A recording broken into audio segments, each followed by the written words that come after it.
we had a conversation about something unrelated to the pod, just kind of talking, and I hit them with the, hey, I'd love to come on sometime, or maybe he hit me with the, you should come on sometime. I don't remember which one, but it was one of those things where a lot of times Hollywood people will say that, and don't mean it. We should do lunch. Yeah, it's like we should do lunch, or I'll have water there, and then we ended up both meaning it. It was like, why don't you come this Friday? And I was like, okay. And we did it, and we had a great time. So that was the first like plant seed in my head to like, oh, this is fun. I'd love to do this again. So it was supposed to be a one-off. Yeah, this was like like 6 months before I joined the show. Interesting. Okay. It was a Patreon episode. I think you went on the Bronny James rant. Yeah. I remember that. I was like, damn, you're going hard at Bronny. It was a fun episode. It was a really fun episode. And then we didn't talk about it. It was just kind of it.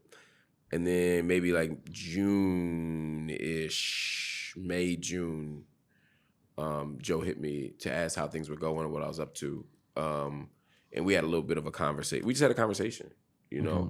He didn't hit me up like, hey, do you want to come and be a part of the podcast? We just said, let's talk. And we talked and we kicked around some ideas. And doing the podcast was one of them. And we still walked away, if I remember correctly, I walked away not saying yes. And he didn't walk away, he didn't offer it to me. It wasn't like, do it, and I said no. It was more like we were just still kicking around different ideas. And then maybe a month later, it hit me like, I was still thinking of good ideas. And do you normally like type emails while you do interviews? No, I'm adjusting my questions upon your responses. Wow. No. You can't do that from your brain? He'd be looking at porn sometimes too during the show. Look at that. I don't need to see your work. Yeah. Well, I just thought I'd show my work to the professor. No, but Joe and I had more conversations, and then it was like, you know what, this might be a good fit. And I thought about it, and I watched the show. And then I watched the show with a different eye. So I watched it as a fan, but watching it like as not just a fan, but like this could be my job.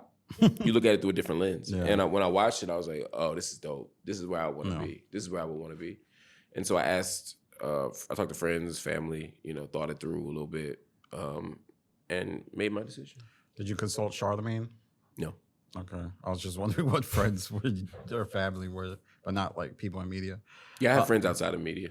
Okay. Although I did ask friends in media too. I talked to Van Lathan, for example. I asked him. What's up? I had some friends in media. Okay. I asked some friends in media, but they weren't the only people I asked. Okay. Honestly, more of my friends, I asked a couple of my frat brothers.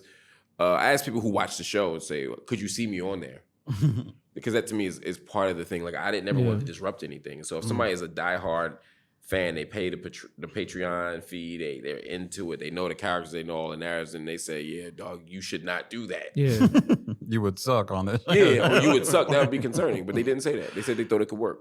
And that was enough for me. And I know myself, and self-awareness is something all humans struggle with in certain parts of their life. 1,000%. But in this area of my life, I'm pretty good, and I'm pretty self-aware. And I know what I can do and what I couldn't do. And I knew I could be a contributor to the show. Yeah, I remember you said the show had no B mic. Do you still feel that way? I don't think that's what I said. I think what I was saying was the show didn't have a single B mic, meaning I think there are multiple B mics. Joe was an undisputed A mic, and that's just not just the format of the show, but his extraordinary talent. Joe is as talented as anybody I've ever worked with. He is the most talented person I've ever worked with. Okay. By far, actually. And he's a clear A mic. But then what I said was, if I remember correctly, there are these moments in the show where sometimes Flip is a clear B mic. Yeah. There are moments where Mel is a clear B mic. There's moments where, Ice, say on the music session, is a clear B mic, et cetera, et cetera. So there's not a clear, it's not a hierarchy like that. It's not like the military, people kind of do the job. But I still think it's that way. I'm not the B mic.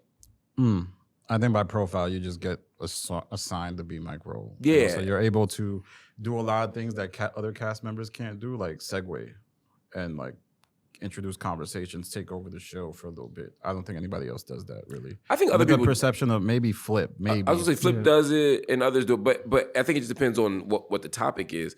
But again, the whole alphabet mic conversation to me is often more important to the fans than it is to us up there. I think when we're up there working, we're not thinking about that. We just flow. And I just try to kind of flow as naturally as possible, and I try to get in where I fit in the flow of a conversation. Yeah, I don't think it. I think it's defense, but I also think it's the namesake of the show. Like, I feel like he's often levied critiques against people by saying you're not the A mic or you're not the B mic of your own show. But I agree, maybe for you guys, I've never heard think- that, so I don't know anything about that. Yeah. So you get there, and one of the storylines is that, you know, people don't really didn't welcome you well, and Joe saying that I was welcomed. Okay. I was welcomed. All right. I think the only moment where I didn't feel welcomed was before I got there, when I'm watching it on TV. Okay. You know, that clip that we teased him about. Yeah. You know what I mean? But you know, that's Why didn't you feel welcome? What was the clip, if you don't mind me sharing, that you was like, oh wow? I mean, we've talked about it on the show a bunch of times. Talk about it with me, Mark. It's when he said Mark Hill's joining the show, and it wasn't like, oh, that's dope. Yeah. It was a variety of reactions, but they've explained that it was much more about how it was delivered to them than their feelings about me. Yeah. And I never took it personal, you know. But from the moment I got there, the moment I walked on set, I was well received by everybody. I was shown love by everybody. I was given tips by everybody. I was given support by everybody. It's been nothing but love.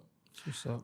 I want to follow up with that because that's one of my questions on my list about this section is do you feel like Joe plays into co-host beef too much, where he will almost get on his Mona Scott Young?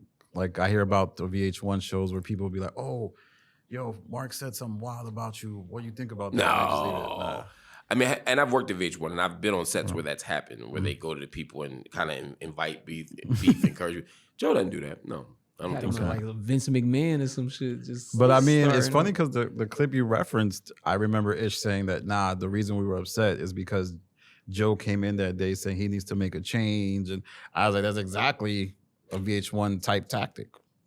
Maybe, or it's an honest tactic. Maybe he was just giving an honest opinion on what was going on.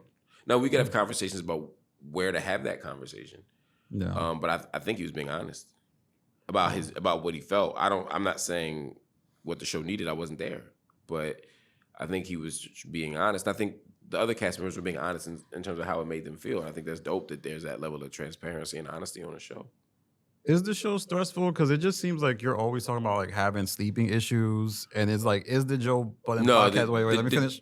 Is the Joe Budden podcast adding to that, or is it serving as more of an escape? Neither. Okay. My sleep issues precede Joe Budden podcast, and they're bigger than that. You know, it's just life stressors. You know, and I've never been a good sleeper. I haven't been a good sleeper in decades.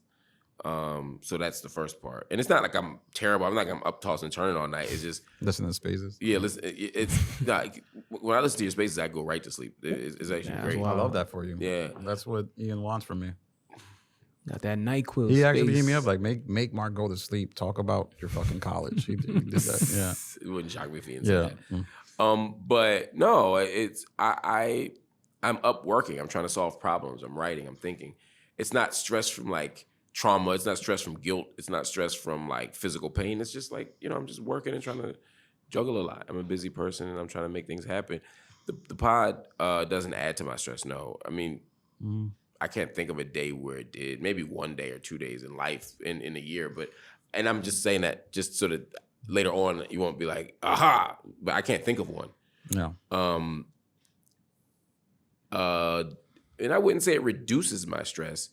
I don't think work is. I don't look to work to reduce stress. It's a bad idea, right? Yeah, I think the pod is a place of joy. When I'm there, I'm not thinking about the things that stress me, in a sort of active way, but they're still in my brain.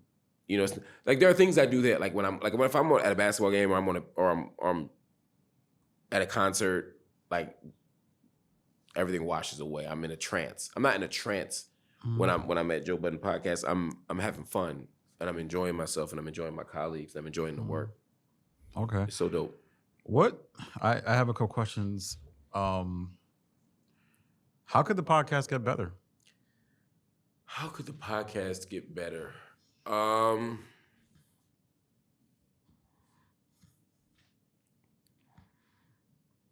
are you gonna get the Golden Globe? Make him the A mic.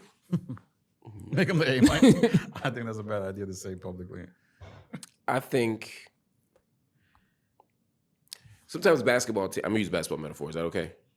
You get on me for using sports analogies, but go ahead. I don't. I'm not. They get on me for using them. I want to make sure you are going on to spaces. Go ahead. you are going to join the chorus. Sometimes teams get better by adding, trading, etc., changing their style of play, firing the coach, etc. And then some teams get better just by continuing to play together. Mm-hmm. I think this show gets better by us just continuing to play together. Uh-huh. You know, I in the last year I've learned people's preferences, styles, needs, etc. And it's made me a better colleague, a better teammate. And I think all of us just have to keep doing that with the people who are on the floor on any given day. Okay. Do you see yourself on the podcast long term, like 2 years, 3 years? Yeah. 5 years? Sure. Yeah, I see that. Okay. Yeah. Right. 2 years is easy. 5 years for anything in life is hard. Yeah. You know, but I'd like to be. Mm-hmm. And I hope that happens. And I don't see any reason why I wouldn't. You know. But, you know, you asked me to project what I'm going to do when I'm 51, 52 years old. I don't know. Wow, and I feel like you look younger than that, so I didn't even... Yeah. I'm not trying to gas you.